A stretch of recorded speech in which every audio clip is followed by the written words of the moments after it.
Upaya penyelundupan narkotika dari Malaysia digagalkan petugas kantor pengawasan dan pelayanan Bea dan Cukai tipe Madya Pabean B, Tanjung Balai Karimun. Setelah meringkus seorang penumpang kapal inisial NI di Pelabuhan Internasional Karimun, penangkapan dilakukan sesaat setelah kapal yang ditumpangi NI tiba dari Kukuk, Malaysia. NI kedapatan membawa 4 paket besar narkotika jenis sabu dengan total berat mencapai 1030 gram. Kasih Penindakan dan Penyidikan, Nanang Permana, menyebutkan bahwa modus yang digunakan pelaku terbilang nekat, di mana 4 paket besar narkotika tersebut dililitkan di bagian perut NI menggunakan korset. Modus ini dimaksudkan untuk mengelabui petugas pemeriksaan di pelabuhan. Setelah temuan tersebut, Bea Cukai Tanjung Balai Karimun segera berkoordinasi dengan Satuan Reserse Narkoba, Polres Karimun, untuk penanganan lebih lanjut dan pengembangan kasus.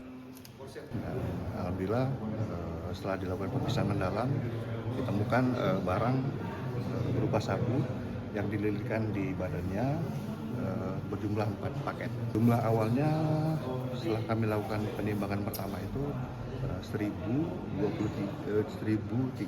gram. Pak, pada saat dia tiba ini katanya ada semacam kecemasan atau seperti apa gerak terus? Untuk yang tersangka ini memang luar biasa ya, mungkin karena sudah tergiur dengan uang yang banyak kali ya. Profilnya biasa-biasa saja dia, jadi tidak seperti ketakutan, tidak.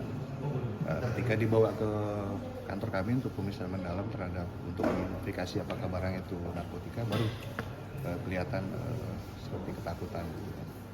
Pak, sempat tes urin? Kami tes urin negatif. Kasat Narkoba, Polres Karimun, AKP Sulistyo Bimantoro, menyebutkan motif di balik aksi itu, pelaku diminggi-minggi bayaran sebesar 50 juta rupiah jika berhasil membawa barang haram itu kepada penerima yang berada di Pulau Kundur.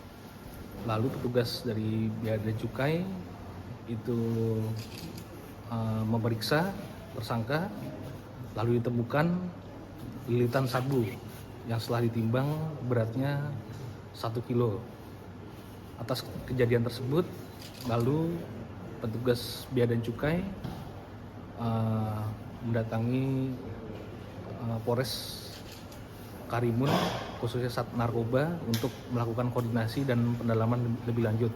Untuk sejauh ini kami masih melakukan pendalaman juga untuk pengembangan untuk atasnya.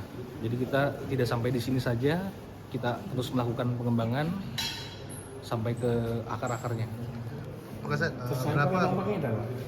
Tersangka memang sebelum tertangkap ini baru perdana kerja sebagai itu, Pak. Maksudnya dia kecil-kecilan, mungkin dia pemakai juga atau dia apa? Bukan pemakai. Dia hanya mencari upah saja. Jadi untuk upahnya 50 juta dan baru kali ini dia kerja itu. Belum diterima. Jadi dia kesini tuh istilahnya dipakai biaya dia dulu. Nanti dari pergi ke Malaysia, dari Malaysia biaya sendiri? Biaya sendiri, nanti setelah berhasil baru ongkosnya segala macam diganti plus ada upah 50 juta, Pak. Gitu.